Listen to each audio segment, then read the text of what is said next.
What I really want to talk about is how we see. That is, how do we see others? And the truth is, for most of us, the way we see others is as a reflection of who we are. And so here's the punchline for today. After this sentence, you can go to sleep and I'll wake you when it's time for Musaf. Spouses, please do not point at your husbands or wives. Because I see you guys nod off also. Don't think you don't. Look, I remember when I first got to the congregation, there was a gentleman who used to come every Shabbat morning, and then he said to me, I have ruined Shabbat morning services for him. I said, I'm so sorry. My voice is too screechy, whatever it is. No, your sermons are so engaging, I can't sleep. And the only reason why I come to shul is just get a little peace and quiet. And I said, thank you. So, we see people actually as a reflection of self. And so the sense that I have, and I may be completely wrong about this, but I have a sense of this. And that is, if we don't trust other people, it's really because deep down inside we don't trust ourselves. If we're extremely trusting of other people, we tend to be very trustworthy ourselves. If we see other people as angry and upset all the time, it's probably because we're angry and upset. Because what we often do is project on the other the insecurity that we have in ourselves. The best thing to do whenever you find yourself frustrated and aggravated with somebody else is ask yourself the question, what is it that they're doing that reminds me of myself? And you will most often discover that within yourself there is some aspect that you are not completely at home with. It's an extremely important activity to engage in when we do this analysis of relationship. That's the sermon. Now you can go to sleep. I'm going to show you how it works in our text.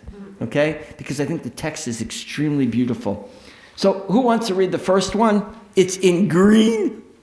I say it like that because I went full color on you this week. You don't have one, Debbie? It's in red. No, the Hebrew's in. Oh, I'm sorry. The Hebrew is in green. Sorry, the Hebrew is in green. The part of the verse that I like is in green. Go ahead. Who wants to read the English in the red? Andy. Now Israel's eyes were dim with age. He could not see. Now Israel's eyes were dim with age. He could not see. I'm not going to address the aspect of this verse that has Jacob referred to as Israel. I'm not going to. But I will say that whenever Jacob is referred to as Israel, you recognize that it's a moment after his great struggle from which he emerges. Handicap. I don't know if we use that word anymore. Disabled. But we still call it a handicap parking spot. Okay, so don't get me started. Right? But from which he emerges with a disability. Okay, but I don't want to talk about that. I just want to say that throughout the course of Jacob's life, he changes. He does change. And that's a result of him reflecting, I believe.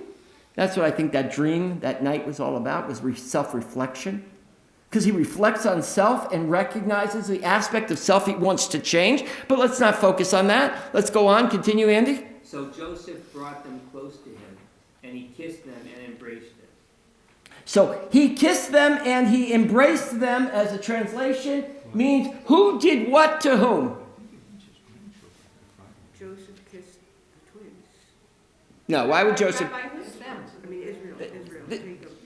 Jacob. Yeah. Jacob is embracing Joseph and his children. Okay? Who are his children? Who are Joseph's children? Ephraim and Manasseh. Right? Remember I mentioned last week when we discussed this that they become the model, right? Raised in great affluence, great power, yet they keep their Jewish identity, and that's how they become the introduction to our priestly blessing when we bless our children on Friday night. We say, for boys, Yesimcha Elohim ke Ephraim v'Chimnashe. May you be like Ephraim and Menashe, like Jacob is going to do in this week's Parsha. He blesses them, right? But Jacob does what here? He kisses them and embraces them. Now, you have to read this story. Actually, just one more sentence, just to get it out. Right? Go ahead. One more sentence. Okay. And Israel said to Joseph, I never expected to see you again. And here God has let me see your children as well. Okay, so you see what's going on here. Jacob, at the end of his life, recognizes that he never expected to see Joseph again. And yet he was blessed with that. And even more than blessed to see Joseph, is he got to see grandchildren. All right? Nothing better than it. Right? To get to see